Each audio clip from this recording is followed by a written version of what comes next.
Dave নাস্ট প্রথম ব্যক্তি ছিলেন যিনি হেঁটে পুরো পৃথিবী পার করেছিলেন, কিন্তু এবার ডেভ নাস্ট সমুদ্র পার করার জন্য উড়োজাহাজ ব্যবহার করেছিলেন। এই পুরো সার্কামনেভিগেশনে ডেভ মোট ২৭,০০০ কিলোমিটার দূরত্ব পার করেছিলেন, হোক সেটা অল্প অল্প করেই। কিন্তু আজ যে ব্যক্তির কথা আমি আপনাদের বলতে যাচ্ছি সেটা ডেভ নন, বরং সম্ভবত ডেভের চেয়েও ২ কদম এগিয়ে। এই ব্যক্তি পৃথিবীর সবচেয়ে লম্বা রাস্তা পার করার জন্য জেদ ধরেছিলেন, তাও আবার শুধুমাত্র পায়ে হেঁটে। হ্যাঁ বন্ধুরা, শুনতে অবাক লাগলেও সত্য। যেখানে আমাদের চিন্তা ভাবনা শেষ হয়ে যায়, ঠিক সেখান থেকেই কার্ল বুশবির চিন্তা করার যাত্রা শুরু হয়। না ৫,০০০, না ১০,০০০, না ২৫,০০০ কিলোমিটার। তিনি এই সফরে আশ্চর্যজনকভাবে এখনো পর্যন্ত ৪৭,০০০ কিলোমিটার পথ শুধু নিজের পায়ে হেঁটে পার করেছেন। আর এখানে আরও আশ্চর্যের বিষয় হলো, আজও তার এই সফর শেষ হয়নি। ২৫টি দেশ, ৬টি মরুভূমি, ৭টি পর্বতমালা এবং ২৭ বছরের সময়।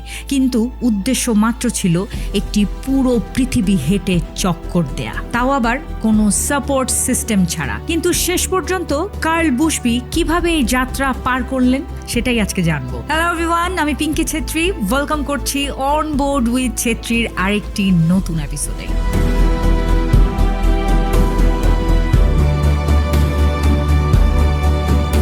ইংল্যান্ডের বাসিন্দা কার্ল বুশবি একজন ফর্মার প্যারাট্রুপার ছিলেন, যিনি পৃথিবীর সবচেয়ে দীর্ঘতম পথ হেঁটে পার করার জন্য এক বিপজ্জনক সিদ্ধান্ত নেন। ১ নভেম্বর ১৯৯৮ সালে তিনি পকেটে মাত্র $৫০০ নিয়ে চিলির দক্ষিণ প্রান্তে অবস্থিত পুন্টা অ্যারেনাস শহর থেকে তার সফর শুরু করেন। এই সফরের নাম কার্ল দিয়েছিলেন গোলায়াত এক্সপিডিশন।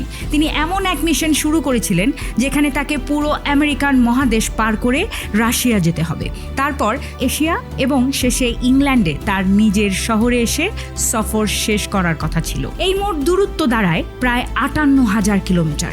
কার্লের হিসেব অনুযায়ী তিনি যদি দিনে ১৯ কিলোমিটারও হাঁটেন তবে এই সফর সহজেই ৮ বছরে শেষ হয়ে যাবে।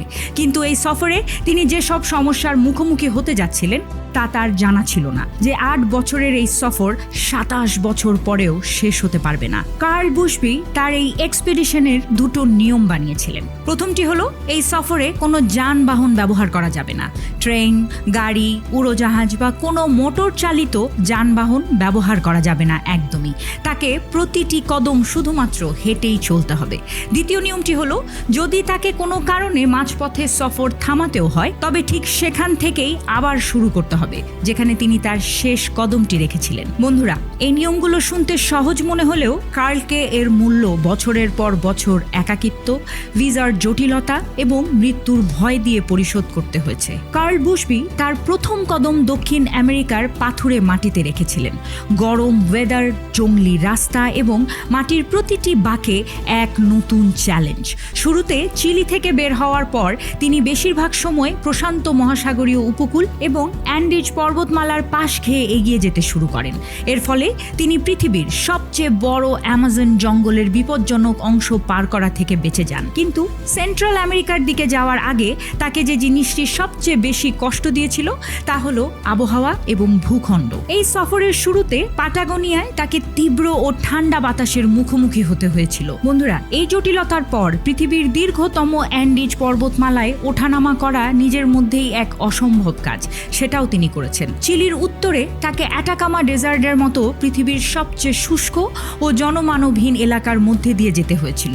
এখানে সবচেয়ে বড় সমস্যা ছিল পানির অভাব এবং দিনের বেলায় তীব্র গরম। তাকে প্রয়োজনীয় মালামালের পাশাপাশি প্রথমবারের মতো প্রয়োজনের চেয়ে বেশি পরিমাণ পানি টেনে নিয়ে যেতে হয়েছিল। কার্ল বুশবি নিজের কাছে একটি পুশ কার্ট রেখেছিলেন, যেটাতে তিনি খাবার, জামাকাপড় এবং প্রয়োজনীয় কিছু জিনিসপত্র রেখে সহজেই টেনে নিয়ে যেতে পারেন। কার্লের ভাষ্যমতে অ্যাটাকামা ডেজার্ট পার হওয়ার সময় তিনি কেবল তখনই থামতেন যখন তিনি কোনোভাবে পানির খোঁজ পেতেন। কিন্তু আসল চ্যালেঞ্জ ছিল ডারিয়ান গ্যাপ। কলম্বিয়া এবং পানামার মাঝে ৩২০ কিলোমিটারের একটি পথ, যাকে ডারিয়ান গ্যাপ বলা হয়। এখানে ঘন জঙ্গল, তার মধ্যে থাকা অদ্ভুত সব পোকামাকড় এবং বিষাক্ত সাপের পাশাপাশি গরিলা গ্যাং দেখতে পাওয়া যায়। কার্লকে এই সব কিছু থেকে বেঁচে এখান থেকে বের হতে হয়েছিল। পানামার সীমান্ত পার হওয়ার সময় তিনি পানামা পুলিশের হাতে গ্রেফতারও হন এবং 18 দিন তাকে জেলে রাখা হয়। কিন্তু বিষয়টি পরিষ্কার হওয়ার পর যখন তিনি মুক্তি পান, তখন নিয়ম অনুযায়ী তিনি ঠিক সেখান থেকেই তার সফর শুরু করেন যেখান থেকে তিনি সফর ছেড়েছিলেন। সেন্ট্রাল আমেরিকা পার করাও নিজের মধ্যে একটি বড় চ্যালেঞ্জ ছিল। এখানে ছোট ছোট দেশের একটি বড় চেইন রয়েছে।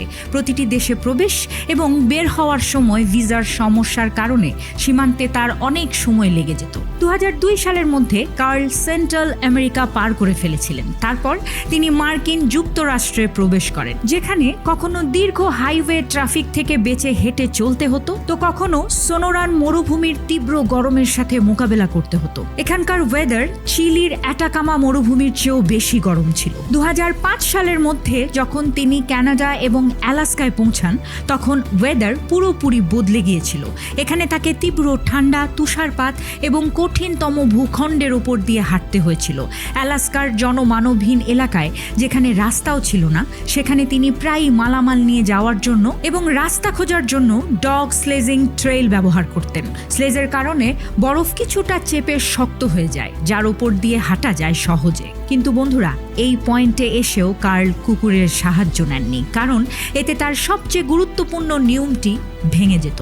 অর্থাৎ কারো সাহায্য নেওয়া যাবে না, তার নিয়মেই ছিল এই সফরে।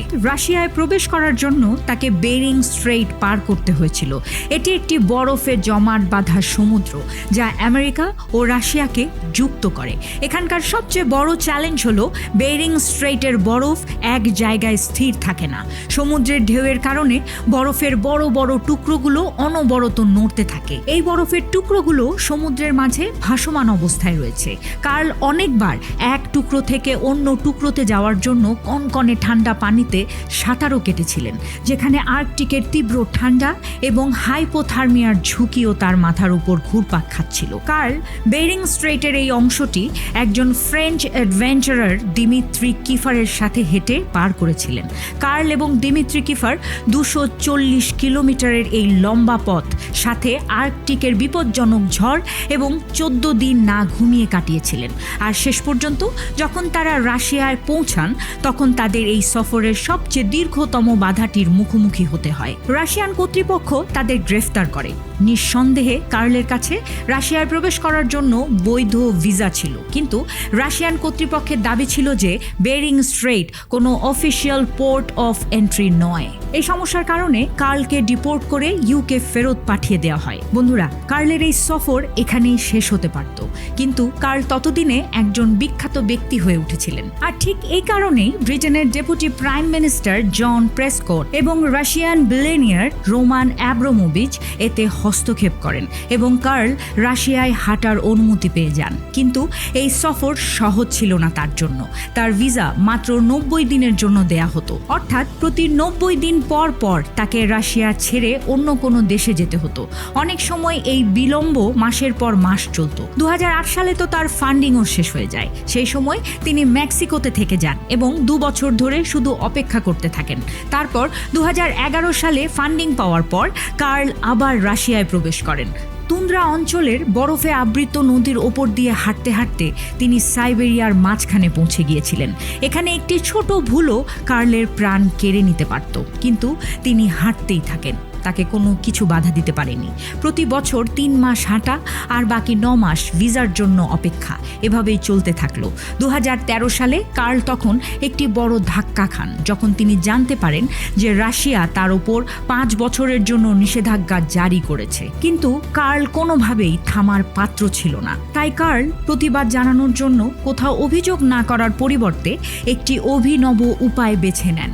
তিনি লস অ্যাঞ্জেলেস থেকে ওয়াশিংটন ডিসি পর্যন্ত 4800 কিলোমিটার হেঁটে রাশিয়ান দূতাবাসের সামনে গিয়ে প্রতিবাদ করেন। যখন মিডিয়া এই অভিনব প্রতিবাদের কথা প্রচার করে, তখন রাশিয়ান কর্তৃপক্ষ 2014 সালে তার উপর দেওয়া 5 বছরের নিষেধাজ্ঞা তুলে নেয়। এবার আরও একবার তিনি রাশিয়ান ভিসা পান এবং সাইবেরিয়ার ঠিক সেই জিপিএস পয়েন্টে পৌঁছান যেখানে তিনি সফর ছেড়েছিলেন। বুঝতে পারছেন বন্ধুরা, চাইলে কোনো কিছুই পৃথিবীর আপনাকে আটকাতে পারবে না। রাশিয়া থেকে বের হয়ে কার্ল এবার মঙ্গোলিয়া পৌঁছান। সেখানে তিনি গোবি মরুভূমি পার করেন, যা 1130 কিলোমিটার জুড়ে বিস্তৃত। তার তারপর তিনি চীনের রাস্তা দিয়ে কাজাখস্তান, উজবেকিস্তান এবং তুর্কমেনিস্তান হয়ে যান, কিন্তু ইরানের ভিসা তার রাস্তা আরও একবার বন্ধ করে দেয়। আর এই রাস্তা বন্ধ করার সময়টা ছিল ঠিক প্যান্ডেমিকের সময়, এবং তুর্কমেনিস্তানেই কার্লের সফর দীর্ঘ সময়ের জন্য আটকে যায়। যখন ইরানের ভিসা পাওয়া গেল না, তখন 2022 সালে কার্ল একটি ঝুঁকিপূর্ণ পরিকল্পনা করেন।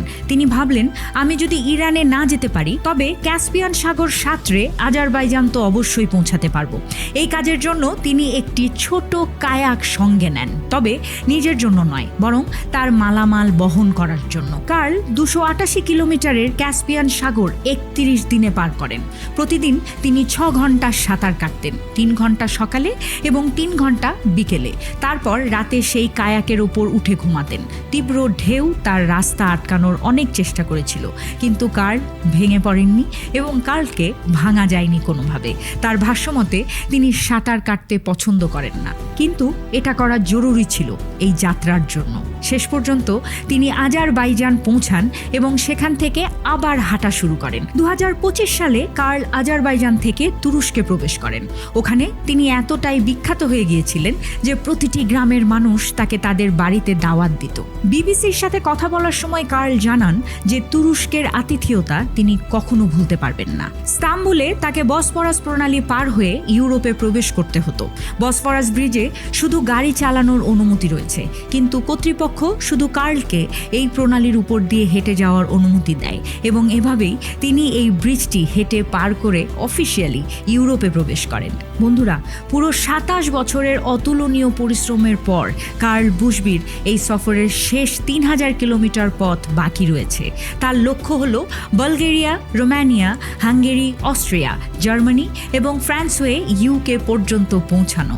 কিন্তু কার্লের জন্য এখন আরেকটি বড় সমস্যা আসতে চলেছে, আর তা হলো ইংলিশ চ্যানেল, অর্থাৎ যুক্তরাজ্য ও ফ্রান্সকে যুক্তকারী চ্যানেল টানেলে হেঁটে যাওয়া কঠোরভাবে নিষিদ্ধ, কারণ সেখান দিয়ে হাই স্পিডের ট্রেন চলাচল করে।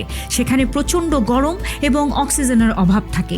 চ্যানেল টানেলে মোট 3টি টানেল তৈরি করা হয়েছে, 2টি ট্রেনের জন্য এবং আরেকটি এমার্জেন্সির জন্য রাখা হয়েছে, যাকে সার্ভিস টানেল বলে। তবে এই টানেলটি হেঁটে ব্যবহার করার জন্য কার্লকে বিশেষ অনুমতি দিতে হবে। বন্ধুরা, আশা করা হচ্ছে কার্ল বুশবি গোলায়েত এক্সপেডিশনের শেষ কদমটি 2026 সালে তার নিজ শহরে রাখবেন, এবং সেই সময় পর্যন্ত তিনি 58,000 কিলোমিটার পথ ভ্রমণ করে ফেলবেন, যা পৃথিবীর পরিধির 1.5 গুণের সমান। কার্লের এই এক্সপেডিশন থেকে এটা স্পষ্ট যে মানুষ তার সীমাবদ্ধতা নিজেই তৈরি করে।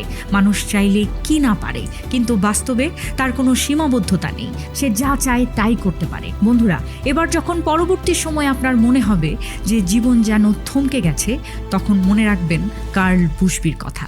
এখনো হাঁটছেন তিনি, তাকে কেউ থামাতে পারেনি। নিঃসন্দেহে পৃথিবী অনেক বড়, কিন্তু একজন মানুষের ইচ্ছা শক্তির সামনে তা অনেক ছোট হয়ে যেতে পারে। একটি কথার প্রসঙ্গে কার্ল বলেছিলেন, জীবন থামে না, শুধু রাস্তা বদলায়। আজকের এই এপিসোডটি আমি আশা করছি আপনাদের অনেক ইন্সপায়ার করেছে।